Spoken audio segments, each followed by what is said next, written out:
Audio Jungle.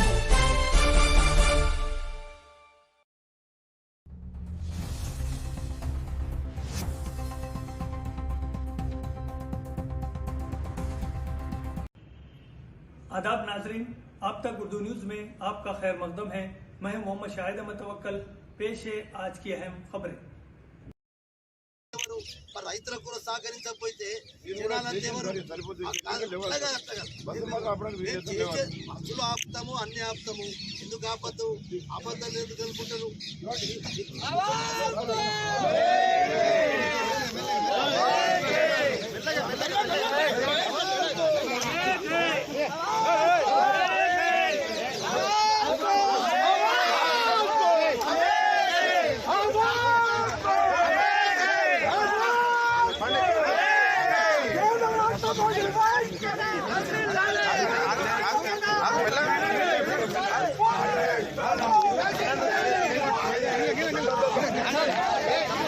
సిరణ పక్కకు పోవే.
ఆధ్వర్యంలో జోగురామన్న గారి నాయకత్వంలో రాష్ట్ర రహదారి దిగ్బంధనము, తర్వాత ఎమ్మెల్యే ఎంపీ ఇంటి ముట్టడి కార్యక్రమము, నిన్న కలెక్టరేట్ కార్యక్రమము, ముట్టడి కార్యక్రమం, ఈరోజు ఆదిలాబాద్ బంద్ కార్యక్రమం తీసుకుంటే వ్యాపారులు, వర్తకులు అందరూ మాకు స్వచ్ఛంద సహకరించి రైతుల కోసం మద్దతు తెలియజేద్దామని ఇంత స్వచ్ఛందంగా బంద్ చేయడం ఆదిలాబాద్ జిల్లా చరిత్రలో ఫస్ట్ టైం. ఇప్పటికైనా గవర్నమెంట్ మొద్దు నిద్ర వీడి ఈ సోయా రైతులు, పత్తి రైతులు చాలా ఇబ్బంది పడుతున్నారు. ఇప్పటికే దాదాపు 30 మంది రైతులు ఆత్మహత్య చేసుకున్నారు. ఇప్పటికైనా ఇక్కడున్న జిల్లా అధికారులు రాష్ట్ర ప్రభుత్వం దృష్టికి తీసుకుపోయి మొత్తం ఇక్కడున్న ఏవైతే సోయా రైతుల ప్రాబ్లం, ఇదేదో కొత్త పని కాదు. మేము ఒకటే నేరుగా అడుగుతున్నాం, అసలు రైతులు పండించిన సోయాబీన్ పంటను కేంద్ర రాష్ట్ర ప్రభుత్వాలు తీసుకుంటాయా లేదా, కొంటాయా లేదా అనేది ఎమ్మెల్యే గారు, ఎంపీ గారు స్పష్టంగా చెప్పాలా. మీకెందుకు దమ్ము లేదు, ఎందుకు ధైర్యం లేదు? కొంటమా కొనమా చెప్పటానికి ఏమీ మీకు ఇబ్బంది ఉంది? మీ నోళ్ళలో ఏమన్నా పెట్టుకున్నారా అని అడుగుతున్నా. మిమ్మల్ని గెలిపించింది ప్రజలు కాదా? ఈ రైతాంగం కాదా?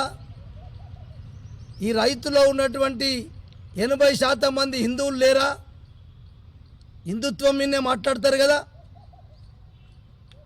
హిందువుల గురించే మాట్లాడతారు కదా. మరి ఈ రైతులు ఇలా పంట పండించినటువంటి రైతులు కూడా 80% మంది హిందువులు ఉన్నారు. మరి ఇలా బాధలు ఉంటే భారతీయ జనతా పార్టీ పట్టించుకోదా?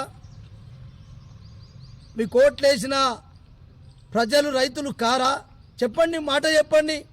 మాకు ఈ సోయాబీన్ పండించిన రైతులు ఓటేయలే, మాకు పత్తి పండించిన రైతులు ఓట్లేయలే, మాకు రైతు బంధు ఇచ్చే రైతులు ఓట్లేయలే, 24 గంటల కరెంటు తీసుకునే రైతులు మాకు ఓట్లేదని చెప్పండి. ఆ దమ్ముందా? ఆ దమ్ము లేనప్పుడు ఎందుకు కొనిపిస్తలేరు? పోనీ ఒక మాట ఇదేం కొత్తదా?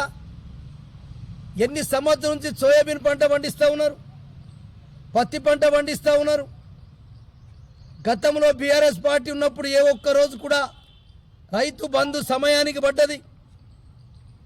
24 గంటల కరెంట్ ఇచ్చినాం, సకాలంలో ఎరువులు ఇచ్చినాం, సకాలంలో విత్తనాలు ఇచ్చినాం. ఒకవేళ ప్రభుత్వం మద్దతు ధర నిర్ణయించిన దానికి కంటే కిందికి ధర పడిపోతే అది కేంద్ర ప్రభుత్వ రంగ సంస్థలైనా అది రాష్ట్ర ప్రభుత్వ రంగ సంస్థలైనా తీసుకొచ్చి కొనిపించినమా లేదా? ఏ ఒక్క రోజైనా రైతు రోడ్డు మీదకి వచ్చిండా? నా పంట ఉండటే లేదని చెప్పి రోడ్డు మీదకి వచ్చిండ్రా? నాకు రైతు బంధు ఇస్తలేనని చెప్పి రోడ్డు పైకి వచ్చిండ్రా? మాకు 24 గంటల కరెంటు వద్దని వచ్చింది తప్ప 24 గంటల కరెంటు ఇస్తలేని చెప్పి ఈ 10 సంవత్సరాల కేసీఆర్ పాలన ఎవడన్నా నచ్చిండా? మరి మీకు సిగ్గు లేదా? మీకు బుద్ధి లేదా? ఎందుకు మాట్లాడరు? అసెంబ్లీలో నువ్వు నిరసన చెప్పొచ్చు కదా. ఏ సబ్జెక్టు కంటే అన్నిటికంటే ముఖ్యం ఇలా ఆదిలాబాద్ రైతులు మాకు ఓట్లేసిండ్రు, ఆదిలాబాద్ ఉన్నటువంటి రైతాంగం ఇలా ఉద్యమాలు చేస్తున్నారు. ఆదిలాబాద్లో నువ్వు అక్కడ వాయిదా తీర్మానము మరి మీ బీజేపీ పార్టీ నుంచి ఇచ్చి 8 మంది ఎమ్మెల్యేలు దద్దమ్మలు ఏం చేస్తున్నట్టు?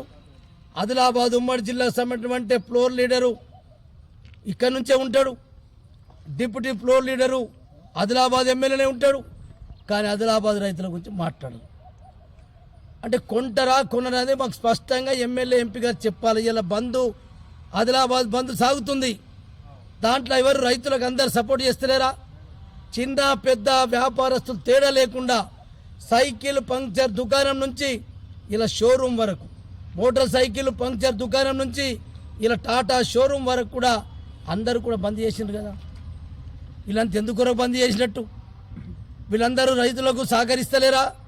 మరి మీకేం రోగమైంది? మీకేమైంది? మీకేం దయ్యం పట్టిందా? మీకెందుకు మాట్లాడతలేరు? మాట్లాడండి.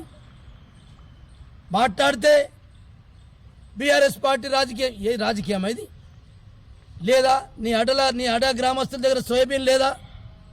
నీ లాండసాంగి గ్రామస్తుల దగ్గర నీ సోయాబీన్ లేదా? నీ అర్లీ గ్రామస్తుల దగ్గర సోయాబీన్ లేదా?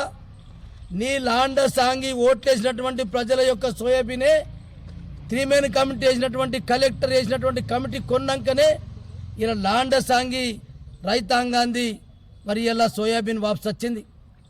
అట్లనే జమ్దాపూర్, అట్లనే కుంభజరి, అట్లనే బేల, అట్లనే పెండలవాడ ఇలా 2500 కుంటాల సోయాబీను కలెక్టర్ గారి తరపు నుంచి 3 మెన్ కమిటీ వేస్తే ఆ 3 మెన్ కమిటీదే మొత్తం వాపసు వస్తే మళ్ళీ ఇలా రైతాంగానికి ఫోన్లు చేసి మార్కెట్ కమిటీ నుంచి మార్కెట్ నుంచి మీ సరుకు వాపసు వచ్చింది.